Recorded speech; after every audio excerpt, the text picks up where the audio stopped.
Bonjour et bienvenue sur France 24, bienvenue pour une interview exclusive avec Ousmane Sonko, c'est le président du PASTEF. Il est avec nous depuis son domicile à Dakar, un domicile où il est assigné depuis sa condamnation début juin à 2 ans de prison pour, je cite, corruption de la jeunesse. Et on sait qu'il pourrait être arrêté à tout moment. Ousmane Sonko, merci. Merci, M. Perelman. Dans son discours à la Nation, prononcé ce lundi, le président Macky Sall a renoncé à se présenter à un nouveau mandat. Est-ce que vous saluez cette décision ? Je voudrais d'abord faire une précision à l'entame de mon propos, puisque certains de vos collègues, notamment du monde diplomatique, ont prétendu que je serais assigné à résidence. Je ne suis pas assigné à résidence, je suis arbitrairement détenu. Il n'y a ni décision de justice, ni décision administrative qui m'impose de rester chez moi. C'est une détention arbitraire en violation de tous mes droits. Ceci dit, je voudrais faire remarquer qu'il y a une situation atypique qui concerne l'Afrique de manière générale et le Sénégal pour cette fois-ci, où le monde entier, en tout cas beaucoup de gens ont félicité le président sortant pour avoir respecté simplement la constitution de ce pays, de son pays.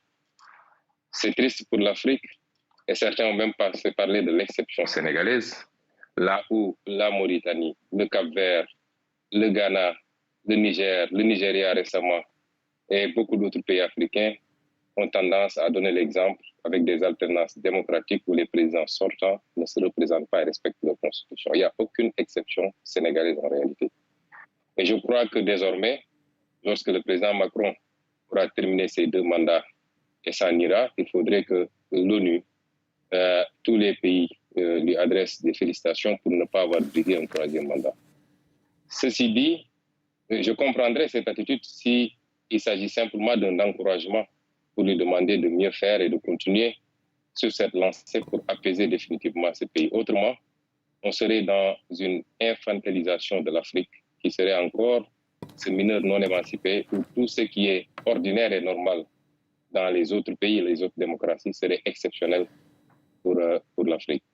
Ensuite, nous considérons qu'il n'y a rien à féliciter ou à remercier, il n'y a rien d'exceptionnel, puisque le retard observé à faire cette annonce a occasionné énormément de dégâts pour le Sénégal. Si le président de la République avait, dès le début, clairement signifié, comme il l'a dit quand il nous présentait son référendum en 2016, comme il l'a dit dans son livre, et comme il l'avait dit dans beaucoup de vidéos lorsqu'il voulait briguer un second mandat, que c'était son dernier mandat et qu'il n'avait pas le droit de briguer un autre mandat, on n'en serait pas là où on en est de 2021 à maintenant avec son lot de morts, d'emprisonnement, de dégâts matériels. Les conséquences ont été immenses et énormes parce qu'en réalité, le président Macky Sall n'a pas abdiqué parce qu'il serait un démocrate. Il a abdiqué parce qu'il y a eu la pression de son peuple d'abord. Que les complots qu'il a ourdis contre ma personne ont échoué parce que le peuple sénégalais s'est dressé pour dire non. Mais il a reculé parce qu'il y a eu la pression internationale également. Il y a également toutes ces plaintes au niveau de la CPI et de différents organismes des Nations Unies. Il n'a pas reculé, il a toujours eu cette intention de briguer une 3e candidature. Il l'a toujours eu jusqu'à la dernière minute. Ousmane Sonko, quand même, vous l'avez traité de dictateur. Un dictateur, par définition, ça ne décide pas de quitter le pouvoir. Alors certes, vous dites que c'est tard, mais mieux vaut tard que jamais quand même. Je dis qu'un dictateur peut quitter le pouvoir de plusieurs manières possibles. Quand je parle de dictature, c'est par rapport aux actes qui ont été posés et qui continuent à être posés. Tenez-vous bien, hier, quelques personnes se sont mobilisées à la porte du palais de la République de manière spontanée, sans aucune autorisation, prétendument pour féliciter, remercier le président de la République. Au même moment, 17 personnes étaient placées sous mandat de dépôt parce qu'ils s'étaient déplacés vers ma résidence pour s'enquérir de ma situation et dénoncer l'illégalité qui frappe ma détention arbitraire. Et tous les jours, nous vivons cela. Quand un président de la République recrute des milices privées et leur permet d'ouvrir le feu sur des manifestants désarmés, comment on peut appeler ça, M. Perelman? Quand un président de la République instrumentalise la justice pour s'attaquer à son opposition, à la presse, aux lanceurs d'alerte, à tous ceux qui ont une opinion dissidente, et emprisonnés à tour de bras. Aujourd'hui, on a presque 700 prisonniers politiques dans les geôles de Macky Sall. Comment vous voulez qu'on l'appelle? Si les gens pensent que la dictature, il faut attendre qu'on soit sous le régime de Ceausescu ou de la Corée du Nord, non. Pour un pays comme le Sénégal, qui a connu la démocratie, qui a grandi dans la démocratie et la liberté, ce qui s'est passé ces 10 dernières années est scandaleux et catastrophique. Jamais le Sénégal n'a connu ce niveau de violence d'État. Et c'est pourquoi je parle de dictature. Et je dis, je le réitère, le président de la République a cédé à la pression populaire et à la pression internationale. Et Ousmane ce n'est qu'un premier pas. Juste une question. Est-ce qu'il y a, en ce moment même, entre vous et le président, ou entre vous et le pouvoir, des discussions pour essayer de trouver une solution qui permette, en effet, d'avoir une élection présidentielle inclusive, ou est-ce qu'il n'y a absolument pas de contact entre vous et Macky Sall? Au moment où je vous parle, il n'y a aucun contact officiel ou officieux entre moi et le président Macky Sall. Et je voudrais dire simplement que voilà un homme qui, pendant des années, s'est acharné sur ma personne et sur mon parti politique, a utilisé tous les leviers d'État, la violence policière, les milices, l'instrumentalisation de la justice, qui s'est attaqué à ma personne, à ma famille. Figurez-vous qu'il a fallu que je donne mon téléphone, mon ordinateur portable à mes enfants pour qu'on l'amène chez le voisin pour pouvoir recharger, parce que depuis hier, nous sommes confrontés à un problème d'électricité et la police refuse que l'électricien accède à mon domicile. Cette violence sur moi et sur ma famille, cette persécution, j'ai été attaqué physiquement. Mon domicile a été brisé, mes vitres ont été brisées sur la route du tribunal. Ce qui s'est passé avec moi ne s'est jamais passé. Mais nonobstant tout ça, j'ai tendance à dire que nous sommes prêts à pardonner. Nous avons même pardonné et nous oublions. Vous êtes prêt à discuter avec Macky Sall pour pouvoir trouver un chemin vers la présidentielle? Ma candidature, je veux dire à M. Perelman ce que je veux dire. Rien n'a été fait pour le moment. Nous avons vu une certaine presse nationale et internationale même. Hier, on m'a transmis un article de vos confrères du monde diplomatique qui semblait supposer que, avec l'annonce de la non-candidature du président Macky Sall, on nous aurait enlevé presque un moyen de revendication et de lutte. C'est tout à fait faux. Jusqu'à présent, les populations sénégalaises se sont soulevées. Est-ce qu'elles s'étaient soulevées pour la troisième candidature? Non. Elles s'étaient soulevées contre la persécution de l'opposant qui s'appelle Ousmane Sonko. Jusqu'au moment où on parle, le débat sur la candidature n'avait pas encore pris cette importance.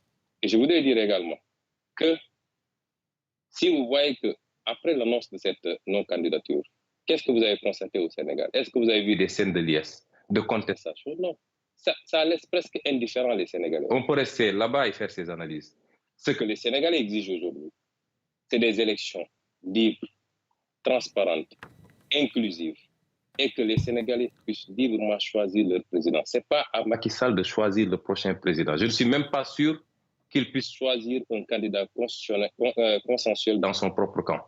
Et ce n'est pas à lui, quelle que soit la nature des relations qu'il a avec Ousmane Sonko. Je n'ai jamais éprouvé de haine vis-à-vis de cet homme. Est-ce que vous lui tendez la main? Est-ce que vous lui dites, écoutez, vous avez fait un geste sous la pression de la rue, d'après votre interprétation, maintenant, asseyons-nous autour d'une table et parlons pour, en effet, apaiser la situation? Monsieur Perelman, nous sommes des patriotes, nous aimons ce pays et nous n'avons rien d'autre que ce pays. Et tout ce qui peut apaiser ce pays, nous sommes prêts à faire les sacrifices. Mais nous ne serons jamais dans certaines logiques, puisque le président Macky Sall pense que pour pouvoir discuter avec quelqu'un, il faut d'abord le soumettre par des décisions de justice télécommandées, par la violence policière. Nous sommes des hommes, des êtres dignes et fiers. On ne discute pas le couteau à la gorge. Tout ce qui peut apaiser ce pays, et il y va de son intérêt d'abord. Je dis, si le président Macky Sall pense qu'il peut utiliser les 7 prochains mois, les 7 mois qui restent de son mandat, pour continuer à essayer de persécuter le président Ousmane Sonko, il se trompe. Nous résisterons, comme nous l'avons toujours fait. Et c'est pourquoi Je dis qu'aujourd'hui, l'annonce de sa non-candidature n'a absolument rien réglé dans ce pays. Ce que les Sénégalais veulent et ce que la communauté internationale veut. Parce que j'ai lu beaucoup de communiqués. Hier, je lisais le communiqué de l'Union européenne qui a terminé par exiger des élections inclusives, transparentes pour permettre au peuple sénégalais de choisir. Nous n'avons pas, nous, à négocier cela.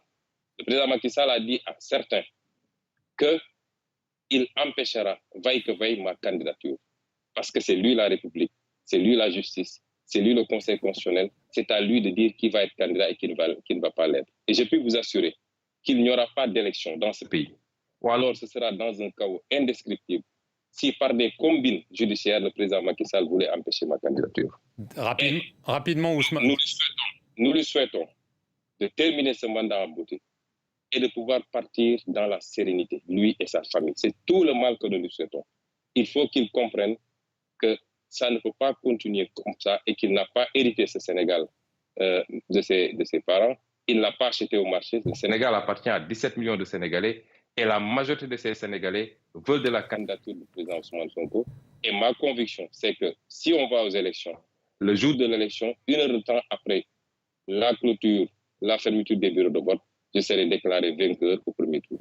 En attendant, Ousmane Sonko, évidemment, en conclusion, est-ce que vous vous attendez à être arrêté dans les jours qui viennent en raison du jugement qu'on a évoqué en début d'émission? Mais il faut le demander au président Macky Sall, puisqu'aujourd'hui... C'est lui qui décide?